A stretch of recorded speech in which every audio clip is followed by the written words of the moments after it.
Coming to you from our studios on Kairaba Avenue, this is QTV Nightly News. Thanks for joining, and here are the headlines.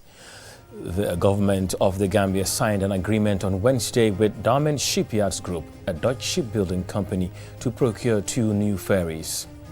The Minister of Trade recently visited the Q group of companies to familiarize himself with the group's business capacity and its contributions to socio-economic development of the country. The National Assembly's Standing Committee on Defense and Security today, Thursday, summoned heads of various security institutions to discuss measures undertaken to eliminate the rising abuse of illicit drugs, especially Kush.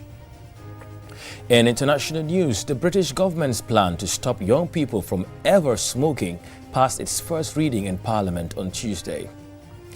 In sports, Sokoto Youth Football Committee organized a competition for youth players to promote grassroots football in the community.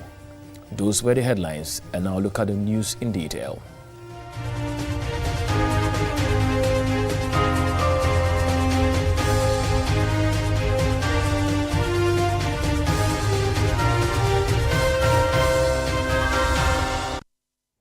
This is QTV Nightly News, and I am Andy Kerma.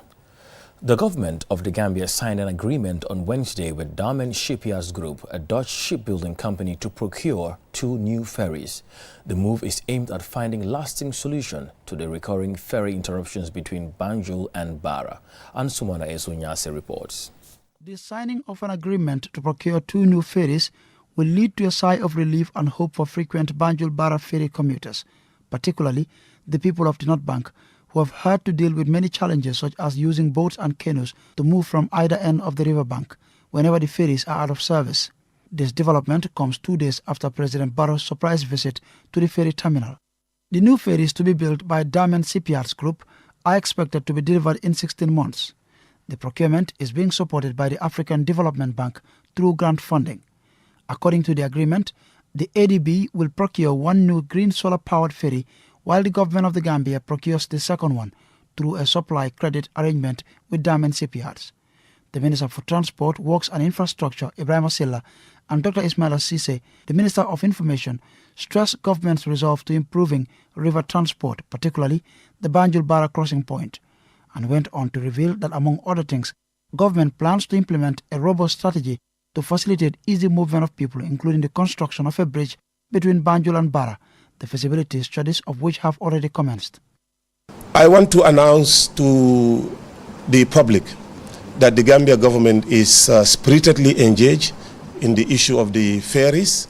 The Kunta Kinte renovation and overhaul of the engines is almost completed, and we are hopeful that either or before the end of the month of April, the Kunta Kinte will be back to service. We thank all those in the North Bank who have been calming their people. We know tensions have been very high, and we understand that, rightly so, because livelihoods have been impeded, movements have been impeded, children could not go to school properly, the inconvenience of using small boats, we understand. The Managing Director of the Gambia Ports Authority, Usman Jobate, acknowledged the impact ongoing disruption of ferry services has on the public, and while he gives assurances of their commitment to improve services to avoid such interruptions in future, he expresses regret to frequent users of ferry services.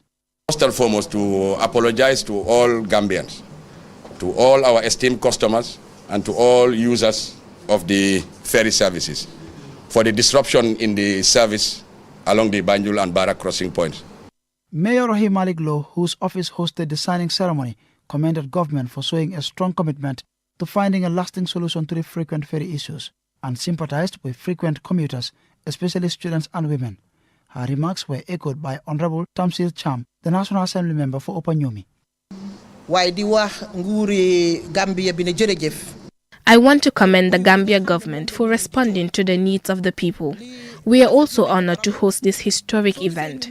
The ferry crisis has had a serious impact on people's lives, especially the movement of goods between Banjul and other parts of the country, notably NBR.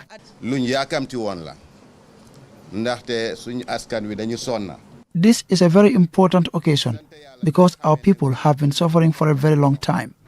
The frequent interruptions in the ferry services has been one of the major problems people of Nyomi have been facing over the years. The Minister of Trade, Babukar Ojuf, Chief of Staff Office of the President, Modke Sise, Honorable Suleiman Saho, NAM for Central Badibu, and Chief Alaji Jan all stressed the importance of the event. As they commended government, they called on the ferry services to improve on their services and implored the contracted company to endeavour to deliver the ferries on time. Meanwhile, the Minister of Transport also revealed that the Alcalo of Barra is currently using his 2 boats to ferry students and security officers resident in Yomi at no cost as part of his support to help ease the current transportation burden, adding that government will help sustain this gesture by supporting him. Ansmane Sonyasi for KTV News. The Trade Minister recently visited the Q Group of companies to familiarize himself with the Q Group's business capacity and its contributions to the socio-economic development of the country. He began his tour at QCell, where he was exposed to cutting-edge innovations and dedicated staff at Gambia's most innovative GSM company. Momodu Laminchoy tells us more. The Minister of Trade and Employment made a familiarization visit to one of Gambia's largest private sector employers, whose services affect lives across every corner of the country. At the QCell headquarters, flanked by his senior managers, the chairman of the Q Group received the Trade Minister, who was accompanied by some senior staff of his ministry. The Q Group chairman Mohamed Jah leads the delegation to several departments and units of QCell. Department and unit heads were on hand to introduce the minister to facilities and day-to-day operations of QCell. From one department to another, the Trade Minister Babukar Ojuf marveled at the expansion program and technological transformations of QCell, which has placed the company as a leading Gambian-owned and most innovative GSM provider in the Gambia. In its current form, QCell is ready to deliver, connectivity to Gambian people. I saw the know-how demonstrated adequately. And from what I saw on the dashboards, there is no reason why QCell cannot continue to deliver this service throughout the country. QCell has grown with its services now accessible in almost every part of the country, making every Gambian feel a sense of ownership that resonates with the company's senior bus concept. Here is the chairman of the Q Group, Mohamed Jah. If you look at the Bureau reports, we have the biggest network in the country. Yes, the biggest network. So we cover almost every village now. And currently we are deploying a new project for 2024. It's our biggest project, and the objective is to make sure that we cover the entire country.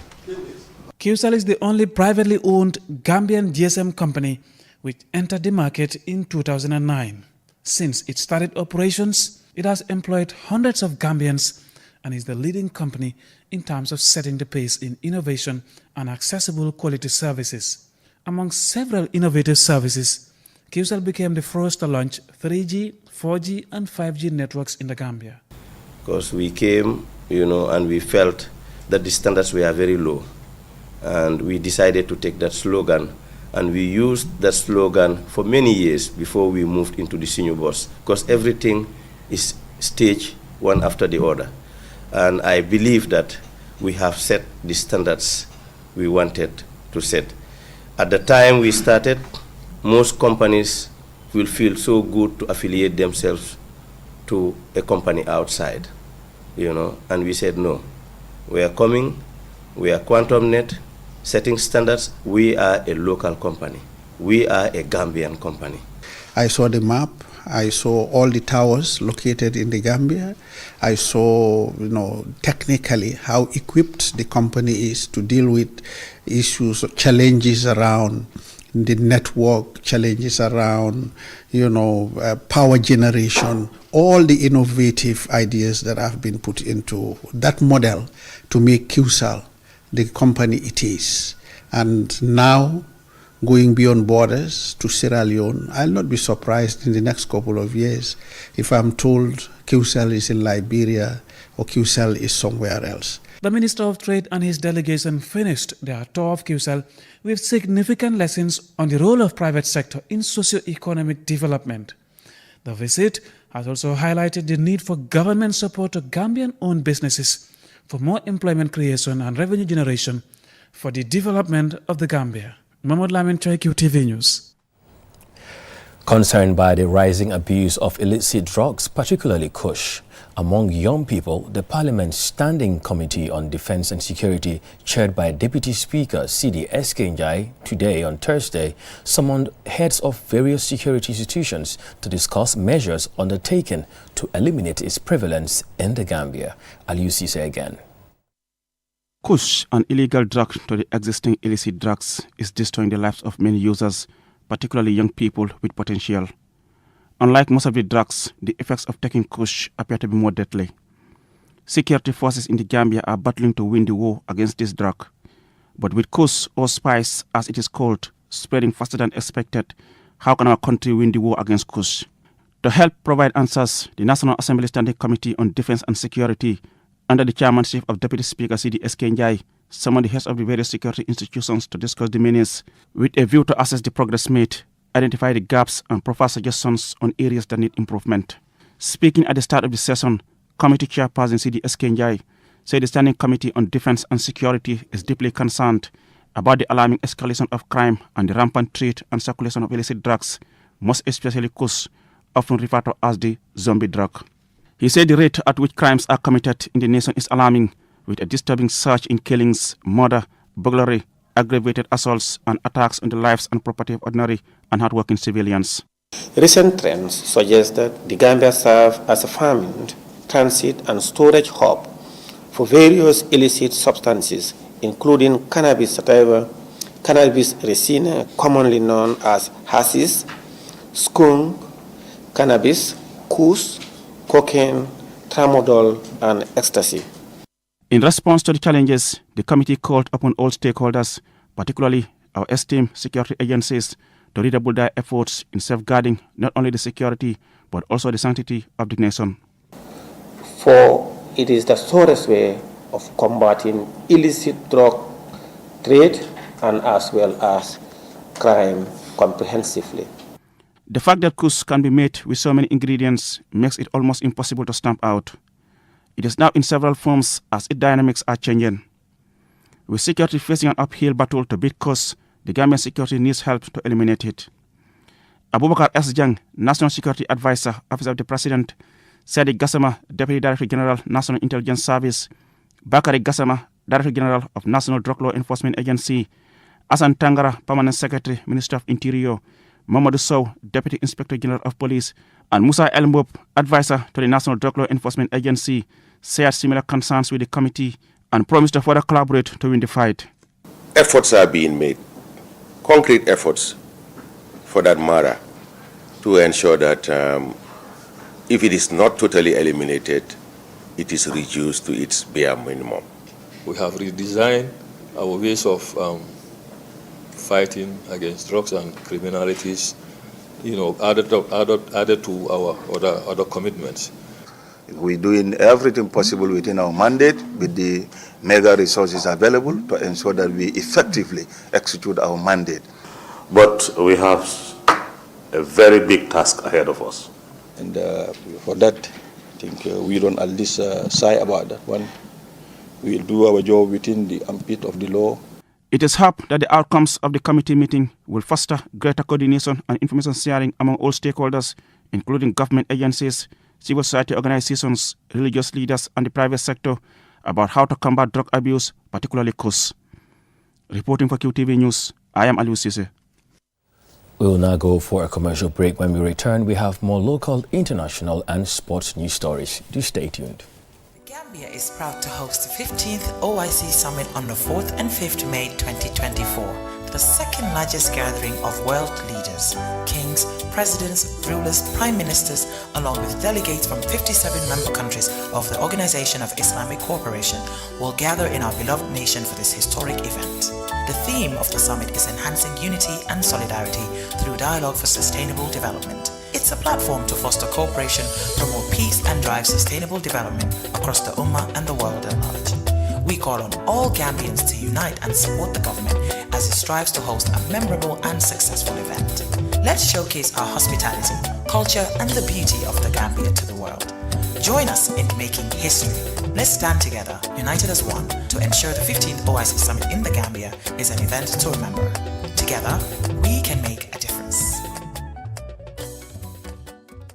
The third edition of the Organization of Islamic Cooperation Investment Forum will be held in the Gambia under the auspices of His Excellency President Adama Barrow and the OIC Secretary General on Thursday, 2nd and 3rd May 2024 at the Caraba Hotel. Welcome, ahlan wa sahlan, welcome to Banjul. The golden opportunity to the smiling coast of Africa will bring together presidents of international financial institutions, including ISDB, AFDB, Badia, Afrexim Bank, Fagas, and others. The Investment Forum will also convene the highest level of economic and investment actors across the 57 OIC member countries from both the public and private sector to explore investment opportunities in the Gambia and promote economic growth and job creation. All that in these will include senior government actors, 60 top international investors, employers' federations, chambers of commerce, professional associations, bankers, and insurers.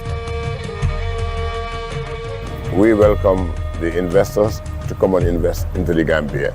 We are open for business. Don't miss the chance to be part of this transformative process.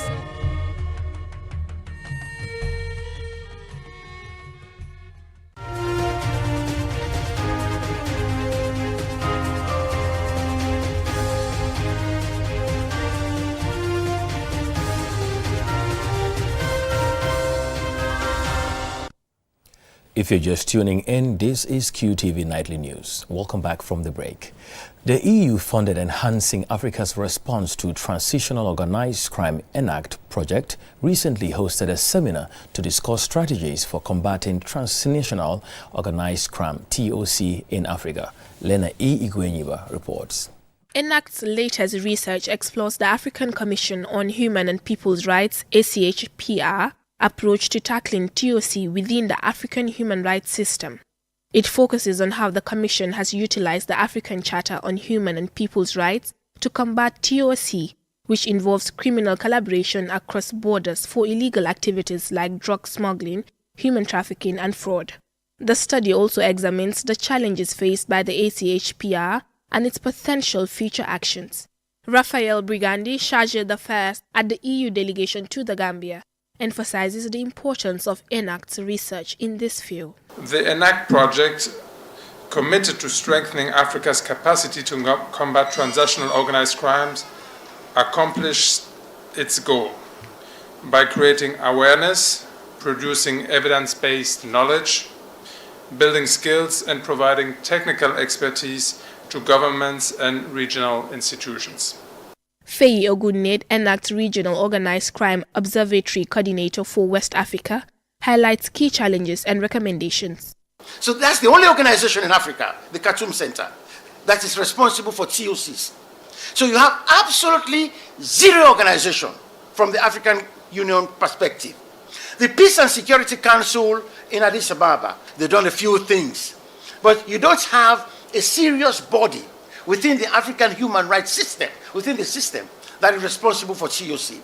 My recommendation is to formally extend the mandate of the Commission to include TOCs, to establish a TOC unit within the Commission, and adopt, if you like, a more systematic, comprehensive approach, including guidelines to address the human rights implications of TOCs. The ACHPR, Africa's foremost regional human rights body, is tasked with promoting and protecting all human rights in the region.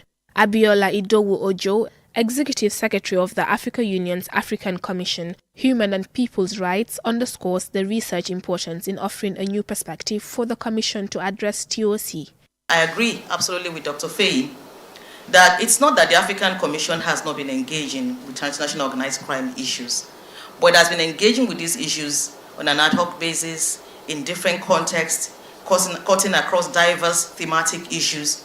And what Dr. Faye has done with this research paper is to lend a new pair of lenses through which these issues that we see in different facets of the work of the Commission, whether we're dealing with the rights of refugees, migrants, asylum seekers, we're dealing with trafficking in women and children, the different contexts in which the Commission has dealt with these issues. It has made us to see them all under one umbrella and to ask the Commission to take this approach in addressing the issue from a holistic and a more systematic and comprehensive way. And this recommendation is well received. The ENACT study's key premise is that organized crime violates core human rights norms, principles and values of regional and international human rights instruments, including the African Charter. By aligning the Commission's efforts with other regional and international organizations like ECOWAS, African states can enhance their responses to 2OC, promote accountability, and protect the rights of individuals and communities. Reporting for QTV News, I am Lena Igwenyuba. We will now shift our attention to news outside the country.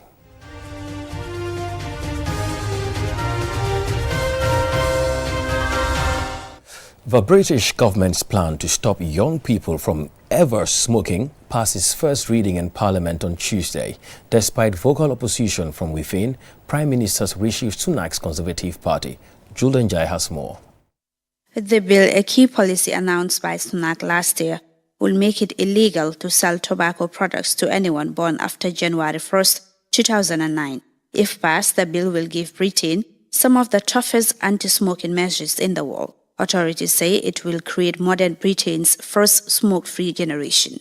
Under the Tobacco and the Vapes Bill, children turning 15 years this year or younger will never be legally sold tobacco. Once implemented, officials are aiming for 2027, the legal age of sale that people in England can buy cigarettes be raised by 1 year every year until it is eventually illegal for the whole population.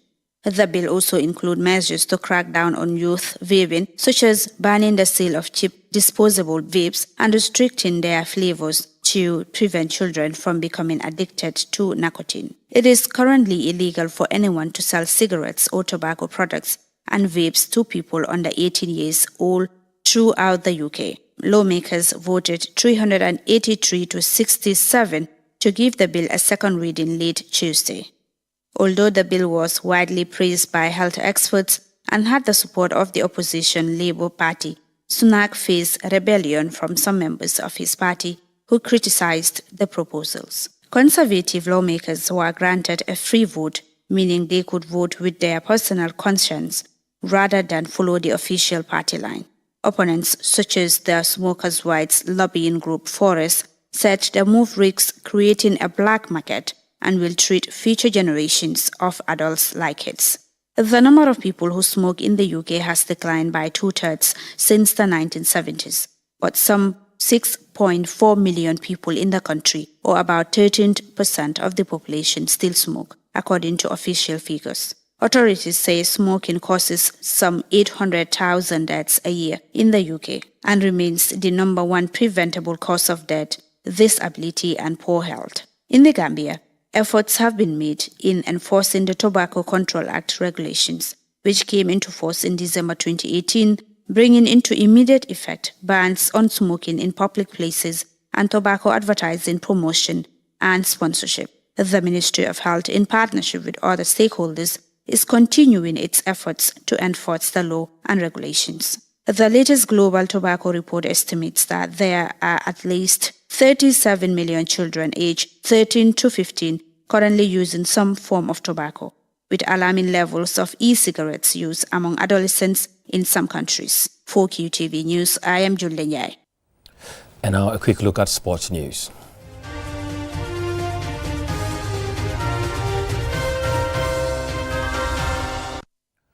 Sukuta Youth Football Committee organized a competition for youth players to promote grassroots football in the community. Mighty Lions played against Sevilla FC in the final at the Dembandu football field on Saturday. Our sports reporter Momodu Gajaga has the details. This was a competitive football final between Mighty Lions and Sevilla of Sukuta. Both sides showed strength, energy and defensive capabilities, trying to outshine each other. This lasted until the 27th minute, when Sevilla's Ibrahim Kasama was left unmarked by the defense following a clearance to easily roll the ball past the keeper. Sevilla held on to the lead going into the break. Mighty Lions made some substitutions to boost their attack and came close twice but failed to make it count. Late in the second half, another case of poor defending gave Aliou Jallow the opportunity to run past the defense to neatly beat the oncoming keeper, doubling Sevilla's advantage. By going 2 goals down, it was hard to get a comeback on levels, but Mighty Lions threw everything at it. However, Sevilla were resolute and held on to claim the victory. This is how Ibrahim Mane, coach of Sevilla, and Abdulwahab Mane, coach of Mighty Lions, reacted to the final. Well, this is something we have been training for since day one. They announced this tournament to come and entertain, and Alhamdulillah, today we are here. We entertain the crowd, and we are here to crown us champions. We thank Allah for that, giving us this big help and this strength to come to be the finalists and crowned to be as champions. Luckily today we lost, but it's a great achievement for us today to be in this final, because the team have never been in the final. So it's a great achievement for us. We are sad, it's true we lose, but in history we are happy because we make something, we achieve something. So this is a great thing for us. Yeah. Pa Usman Sanyang, Sukuta Youth and Sports Committee Junior Competition President, explained why they organized the competition. So min fa yat nang kaya try pour kanyin initiate kaje ko nyin li ko le pleno kastad nang category la million ko kabrin dinni wal kana lam fo bi nyin juniors level oto mbe fen jama jibe kan nyato jama min fa kat nang. The reason why we organize this competition is to give these young players from the early age up to the junior category an opportunity to showcase their potential. Nuha Sao, an advocate for development of grassroots football in Sukuta, explained why such competitions are important. If you want to develop football, you must start at the grassroots level to groom them. I am appealing to all to give their support towards such initiatives. This is the only way we can develop our football for the future. Sevilla, the winners of the 2024 Sukuta Junior Football Tournament, celebrated with their supporters after receiving their giant trophy and cash prize.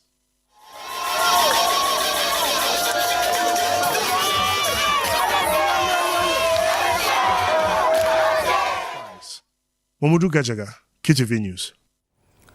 Before we end this bulletin, here's a recap of the headlines.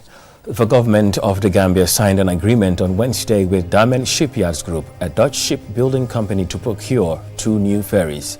The Minister of Trade recently visited Q Group of companies to familiarize himself with the group's business capacity and its contributions to the socio-economic development of the country. The National Assembly's Standing Committee on Defense and Security today, Thursday, summoned heads of various security institutions to discuss measures undertaken to eliminate the rising abuse of illicit drugs, particularly Kush. In international news, the British government's plan to stop young people from ever smoking passed its first reading in Parliament on Tuesday. Well, that's all we have for you in this bulletin. Join us at 10 p.m. for another news bulletin. Thanks for watching.